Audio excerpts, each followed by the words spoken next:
nous avons choisi de travailler sur un exercice NRBC, c'est-à-dire de type terroriste, avec des substances utilisées qui sont en l'occurrence des neurotoxiques.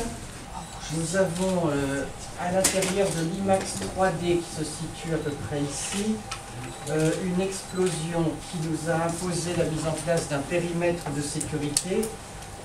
Pour mieux prendre en charge les victimes, les chaînes de décontamination ont été montées et sont opérationnelles à l'entrée du Futuroscope. Donc, comme je vous l'indiquais, on avait au premier moment de l'alerte la venue sur place de la chaîne de décontamination du 86, qui a ensuite été renforcée par les chaînes de décontamination du 17 et du 87. Donc, comme vous allez pouvoir le voir à l'entrée du Futuroscope, il y a actuellement les plastrons qui sont en cours de décontamination à l'entrée du Futuroscope, là où ils sont pris en charge.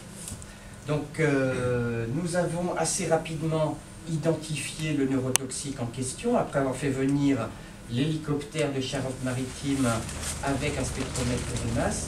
Nous avons pu identifier qu'il s'agissait de gaz sarin, tout à fait fictif et imaginaire, du gaz sarin qui a causé la mort de 6 victimes qui sont décédées et qui nous a amené à gérer ensuite une centaine de personnes impliquées qu'il a fallu décontaminer, dont une douzaine d'urgences absolues qu'il a fallu adresser vers les centres hospitaliers, notamment les services de réanimation.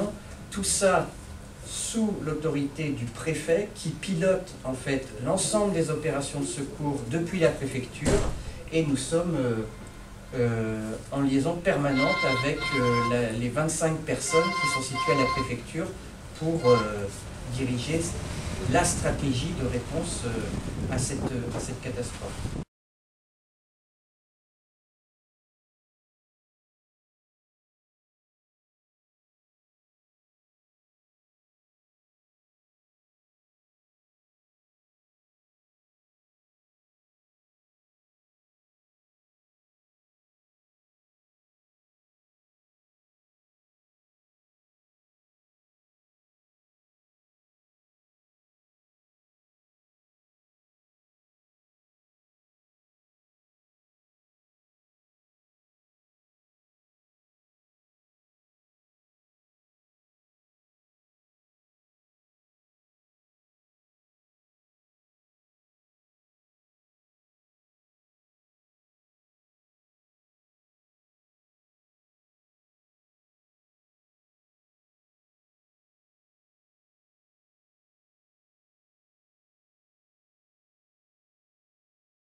sur 500 personnes impliquées dans cet exercice.